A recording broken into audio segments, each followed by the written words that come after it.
You know, there are 16 states in the U.S. and Washington, D.C. that have full trans protections, and New York, shamefully, is not one of them. It's estimated, and you know this, 25,000 people in New York State have no human rights protections because they're trans. They can be denied a seat at a restaurant. Their lease can be ended for their apartment. They can be fired from their job simply because they're transgender, and we have to change that this year.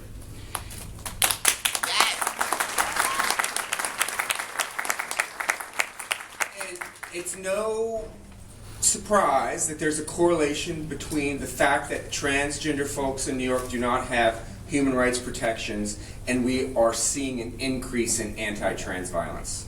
And we've seen it this summer. At least 2 murders, a 70% increase in anti-LGBT violence. I'm working with the state controller on conducting an audit of the hate crimes law that Catherine Abate and State Senator Duane helped get passed. That's an important law, but it hasn't been reviewed in over a decade. And you know, the NYPD, when they take a hate crimes incident, they don't even separate out LGBT people from trans people. So they don't even know how many trans people have been hit by anti-violence this summer. So we need to fix that.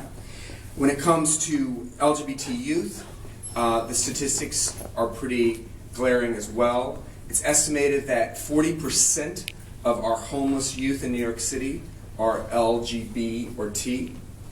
And the really frightening statistic is that every evening, 3,800 kids, many of them trans, 3,800 kids are homeless, but we only have 250 beds for them. So that's a lot of kids, that's a lot of trans kids, a lot of kids in my neighborhood. I represent the west side of Manhattan who go to bed homeless each night.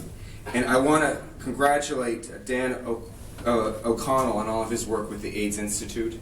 I'm going to be working hard this session to make sure that it is fully funded. You know, we have, at the same time that the legislature is cutting the budget for the AIDS Institute, there are increases in the rates of HIV among kids of color. And that doesn't make sense, so we have to fix that too. There's a lot of work to do, but I'm here to tell you that I'm looking forward to working with all the partners here in the LGBTQ community to make sure that it gets fixed. I'm your voice in the state Senate. I'm the only gay there. But it's gender passed. It's a big responsibility. We got to get gender passed. You got to keep coming up to Albany to make sure that my colleagues understand that. We got to keep working. Thank you so much.